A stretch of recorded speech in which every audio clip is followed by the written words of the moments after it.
All right. As I mentioned in the intro video on Instagram, I just wanted to go over some high-level principles, assumptions, things like that as we think about reopening. First, I want to say we don't even have the green light to reopen from Governor Baker yet, and I don't think it's going to come on May 4th because it seems like Massachusetts is still in sort of a surge phase. But assuming that it comes in the next couple of weeks or next couple of months or whenever, I think it's important that we have a plan to reopen. And while I'm not going to get into specifics here, I have a lot of them in my head, but I want to go over some assumptions and guiding principles, like I mentioned. So the first one is, I think the biggest assumption, and I'm sorry for the glare on the whiteboard, but I think the biggest assumption is that when we can reopen, that the virus has not just disappeared.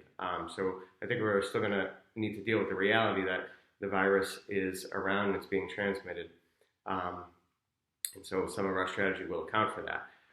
And then in terms of guiding principles, I think there are three guiding principles that I want to talk about here. The first one is that we have to be super conservative. I think the reason we'll be super conservative is because it's a lot easier to be too restrictive and lift those than to sort of apply the converse there in terms of consequences. So I think we'll start fairly rigid, and if we have data that suggests that we can lift some of those restrictions, we will.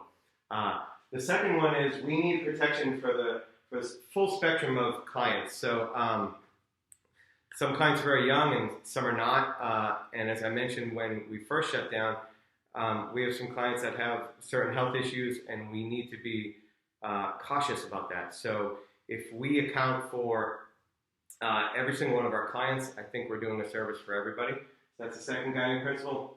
And then the third principle is as we implement these procedures, I think in the short term I need to have a zero tolerance policy. And so in the past I've been very flexible in terms of moving the schedule around or allowing people to be late. And it's not that I don't want to do that, but I think it will behoove us all if once we have the set of policies, if we all adhere to them as much as we can. So those are my high-level thoughts for now. Again, no specifics, and that will come at some point. But I hope everybody continues to stay healthy. I miss you all, and I hope to see you soon.